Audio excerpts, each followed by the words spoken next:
ရတဲ့တွင်ရွှေဘုံနဲ့ခင်ဦးဒေသနှစ်ခုမှာအကြိမ်20ကျော်4ချောင်းတိုက်ခိုက်ခံရစစ်တပ်ကရွှေဘုံမြို့နယ်နဲ့ခင်ဦးမြို့နယ်တွေကနေရာတွေကိုဒီဇင်ဘာ16ရက်တရက်ထဲမှာ4ချောင်းတိုက်ခိုက်မှုအကြိမ်23ကြိမ်ပြုလုပ်ခဲ့တယ်လို့ဝက်လက်သတင်းမှန်ပြန်ကြားရေးနဲ့ဒေသခံတွေကပြောပါတယ်။ရွှေဘုံမြို့နယ်ကိုမနက်10:00နာရီကနေနေ့လယ်1:00နာရီထိဂျက်ဖိုက်တာနဲ့4ချောင်းတိုက်ခိုက်မှု16ကြိမ်တိုက်ခိုက်ခဲ့ပြီးတဲ့နောက်မှာခင်ဦးမြို့နယ်ကို4ချောင်းတိုက်ခိုက်မှုတွေပြုလုပ်ခဲ့တာလို့သူကပြောပါတယ်။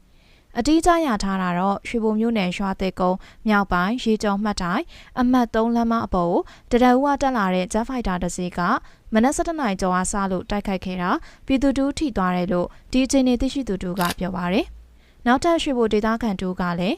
မနက်ကပဲဘုံနေတာကျဲနေတာအခုလဲထပ်ကျဲနေတယ်စစ်တပ်လေဒီနဲ့လဲကျဲတယ်ဝိုင်းတွဲနဲ့လဲကျဲတယ်လို့ပြောပါတယ်။ဒီတိုက်ခိုက်မှုတွေကြောင့်ထိခိုက်သေဆုံးသူဦးရေတိထက်ပိုပြီးတော့များလာနိုင်တယ်လို့ခန့်မှန်းထားပါတယ်။တိုက်ခိုက်ခံရတဲ့နေရာတွေကနှစ်ဖက်ထိတွေ့တိုက်ပွဲဖြစ်ပွားနေတာမရှိဘူးလို့ဒေသခံတွေကပြောပါတယ်။ဒေသခံတွေစီးသတင်းရှင်းမြစ်တချို့ကတော့ဒီတိုက်ခိုက်မှုတွေကဒီဇင်ဘာ15ရက်နေ့ကရွှေဘုံမြို့နယ်ပြည်သူ့ကာကွယ်အဖွဲ့ PDO